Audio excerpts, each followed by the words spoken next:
Bonjour à tous, aujourd'hui on va parler des aliments ultra transformés. On va voir leur définition, mais aussi leurs dangers sur notre santé. Et enfin, je vous donnerai des conseils pour les soustraire de vos assiettes.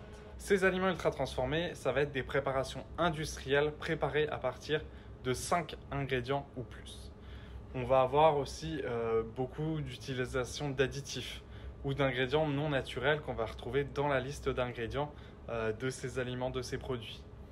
Et bien souvent, on va plus discerner l'aliment d'origine dans les ingrédients en fait. Par exemple, au niveau des céréales du petit déjeuner, qui est un aliment ultra transformé, c'est souvent le blé qui est utilisé pour ces céréales.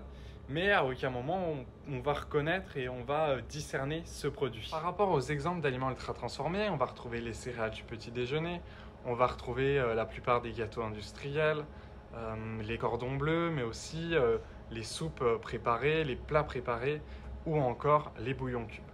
C'est des produits auxquels on ne pense pas forcément, mais ils sont vraiment ultra transformés. Ce sont des produits aussi qui vont être riches en graisse, en sucre et en sel.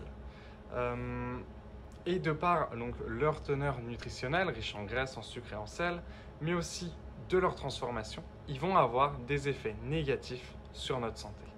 Les aliments ultra transformés, ils sont en partie responsables de surpoids, d'obésité, mais aussi de maladies chroniques comme le diabète. Ça a été démontré parce que le fait que les aliments ultra transformés sont retrouvés dans les pays industrialisés, dans les pays en développement, et c'est dans ces pays-là où on va retrouver le plus de diabète, le plus de surpoids et le plus d'obésité.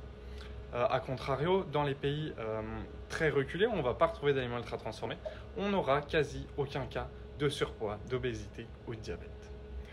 L'ultra transformation, elle va créer aussi des hypersensibilités. On aura des hypersensibilités, par exemple, au blé, au gluten, qui a augmenté depuis l'ultra transformation du blé, où en fait notre corps ne reconnaît plus les molécules du blé, ne reconnaît plus le gluten, et va donc créer des hypersensibilités. Ces aliments ultra transformés, il faut donc les limiter au maximum et les soustraire de notre alimentation. Pour cela, il faut d'abord les reconnaître et savoir les reconnaître. Pour cela, quelques conseils. Comme je le disais tout à l'heure, on retrouve beaucoup d'ingrédients dans ces aliments ultra transformés. Souvent 5 ingrédients ou plus qu'on peut voir dans la liste d'ingrédients sur l'étiquetage nutritionnel. On va aussi avoir dans cette liste d'ingrédients beaucoup et de nombreux additifs avec le sigle E suivi de 3 chiffres, E150, E255 et tous les autres. Ces aliments, ils vont aussi avoir un emballage coloré qui va être aussi très attrayant pour qu'on tende vers le paquet et qu'on tende vers l'achat. Enfin, il existe également des sigles comme le Nutri-Score, mais qui cette fois-ci vont témoigner du degré de transformation de nos produits. On va les retrouver de plus en plus dans les rayons et sur les paquets. Ces sigles, donc Nova et SIGA, ils vont fonctionner comme le Nutri-Score. Ils vont avoir une note. Plus la note sera basse, donc vers le 1, moins l'aliment sera transformé, plus il sera brut, plus il sera naturel et plus il sera intéressant pour notre santé.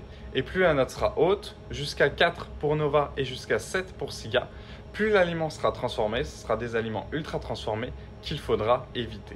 Pour limiter ces aliments ultra transformés dans nos assiettes et les remplacer, il faut essayer de tendre vers une cuisine maison, sur du fait maison, sur du fait main, pour vraiment avoir la main sur ce qu'on va mettre à l'intérieur de nos plats et de nos assiettes, qui aura vraiment un impact positif sur notre santé, comme l'utilisation de produits bruts ou de produits naturels.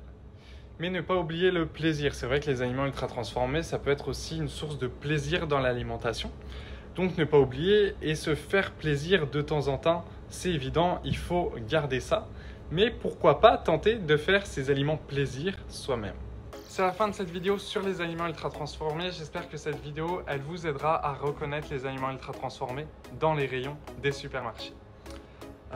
La prochaine vidéo, elle parlera des courses, encore une fois, mais ici plus de comment faire ses courses, comment manger équilibré sans se ruiner, donc avec un petit budget. Merci, à bientôt.